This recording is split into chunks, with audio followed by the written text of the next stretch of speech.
أنا معايا في الفيديو ده هاخدك رحلة مميزة، رحلة جميلة، رحلة عماد متعب مع الزمالك و10 أهداف أحلى من بعض. وده أول هدف معانا لعماد متعب اللي بيعمل ار2 جميل برجله الشمال، ودي حاجة جديدة ومختلفة. ار2 برجل الشمال في البعيدة، وقاعد عبد الواحد السيد يتفرج على الكورة زيه زينا بالظبط. تاني جول معانا وهو الجول الأشهر، وهو جول فقرات مدحت عبد الهادي اللي بيتعالج منها لحد دلوقتي بسبب لفة عماد متعب بيه اللي كسر له فيها ظهره وجاب له حاجة في الغضروف.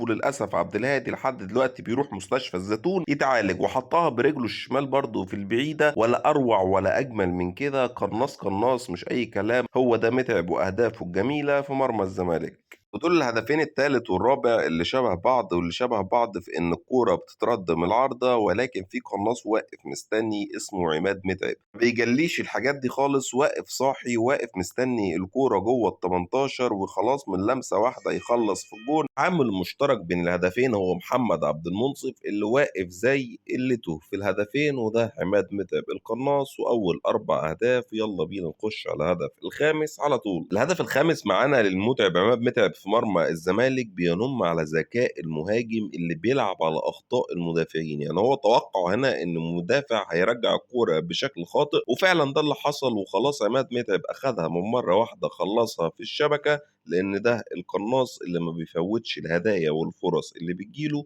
من المدافعين. والهدف السادس معانا هو هدف من الاهداف الجميله قوي برضو، وهدف تهزيء كده لحارس المرمى اللي رقصه مره والتانيه حطها له في البعيد على طول. ورغم ان المدافعين الاتنين واقفين على الخط قال يعني هيشيلوا كوره امام متعب، ولكن الدقه هنا في التسديد لعبها في البعيده خالص. بليسنج جميل جدا جدا جدا، لذلك يصنف من احلى اهداف المتعب عماد متعب في مرمى الزمالك.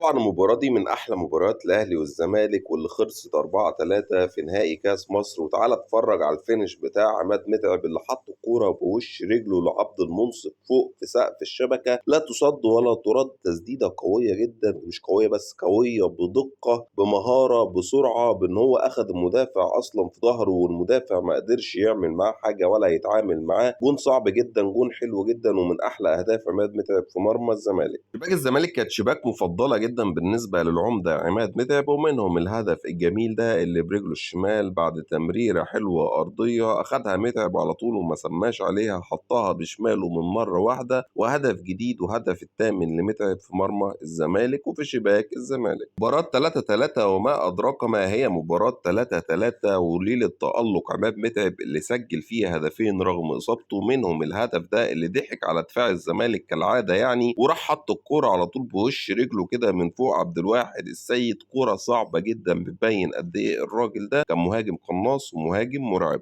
الهدف العاشر والأخير معانا وكان في نفس المباراة، بس المرة دي على طول عن طريق عماد متعب بدماغه بعد ما ضحك على عمرو الصفتي اللي كان بيقول لك أنا مفيش مهاجم في مصر كان بياكل معايا. شوف إزاي متعب طلع حط الكورة بدماغه وهو حضنه أصلا. والراجل يعني شوف راح فين. عمرو الصفتي قاعد أهو تحت في الشبكة مش عارف يعمل إيه، ومش عارف إزاي متعب طلع حط الكورة بالشكل ده بالطريقة دي بقفاه تقريبا وهو ماسكه وهو حضنه. ودي قيمة عماد متعب المهاجم القناص الكبير اللي كان بيسجل بكل الأشكال وكل الألوان. ودول كانوا 10 أهداف للعمدة عماد متعب في مرمى الزمالك الشباك المفضلة. كده نكون وصلنا لنهاية الفيديو. ما تنساش اللايك والشير والمتابعة عشان يوصلك كل جديد. وقول لي إيه أكتر هدف عجبك في ال10 أهداف بتوع العمدة عماد متعب في مرمى الزمالك. وبس كده، سلام.